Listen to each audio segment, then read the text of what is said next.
comedian, the very, very funny Riva Riley, everybody!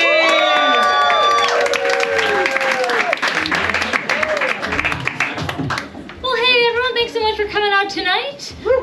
Thank you. So like a lot of comedians, I had a strange upbringing. For me, it starts with the fact that my mother is actually Indian. Gujarati specifically. My father, on the other hand, is a great big white guy, which you could all tell the second I took the mic. My parents got married over 40 years ago. That was before interracial marriage was cool, or at least legal in West Virginia. And their marriage has produced 4 hybrid children.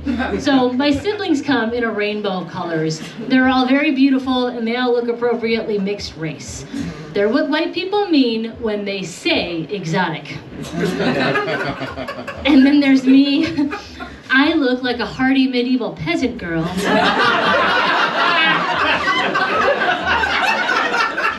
Who survived many harsh winters.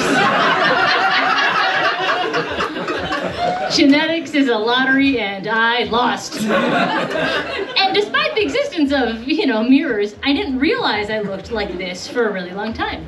And that's because our mom made the fascinating decision to raise us as Indian children. She went all out. We're all vegetarians. We're all good at math. Only half of us are doctors. But then she did marry a white guy. That was best case scenario. Still, my Indian upbringing was so intense that I was shocked when I got to school and no one could tell I was Indian at all. I had a full-on kindergarten crisis when I realized, oh my God, am I white? Oh, sweet Ganesh. Now the reason I invoke Ganesh is because Ganesh is the god of overcoming obstacles. It's one of the many things I learned as the only white kid in Hindu Sunday school. My religious education was difficult at best. Like one of the most common activities that we do in Hindu Sunday school was put on skits about the various gods, and I played a demon in every one.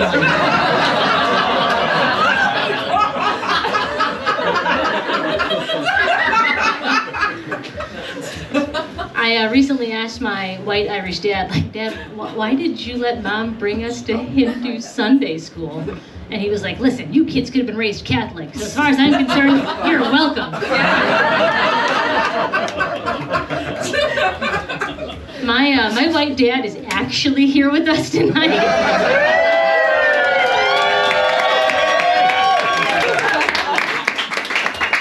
And you know what? He actually deserves that applause. Like, jokes aside, I love my dad so much. He's a great guy. I think my dad is the best baby boomer white guy on the planet. That's a low bar, but he sails right over it. And of course, I love my mom very much as well. And she really, really wanted all of her kids, even me, to know where we came from. For me, it's in my very name. So my middle name is Jyoti. That is my mother's name. I worry sometimes that my mom feels like she wasted her name on her whitest child. But she assures me that's not the case. And it definitely doesn't keep me up at night ever. My mom also wanted to remind me of my heritage with my first name, so that's my first name, Riva. That's spelled R-I-V-A.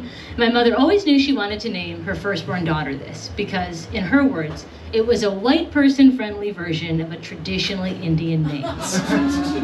But what she didn't know was that as it's spelled, it's most often given as a Hebrew name. And as one of the many Jewish people I've accidentally conned into being my friend over the years has told me, I look vaguely ethnic in a plausibly Jewish way.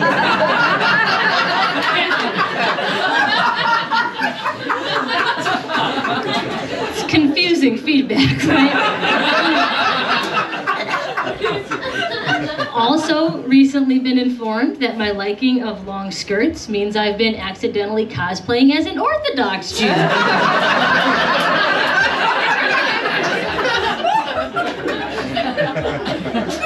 I was complaining to a Jewish friend recently, like, listen, this is getting out of hand. I have disappointed multiple rabbis.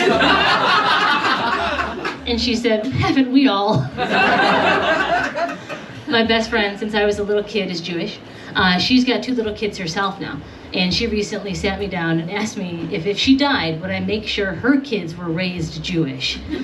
I didn't think I was qualified for that. But she said, listen, you're as good as it gets around here. So that's how I, a half Indian, half Irish, whiter than a cavefish American Hindu, became a Jewish godmother. Anyway, you guys have been so lovely. That's my time.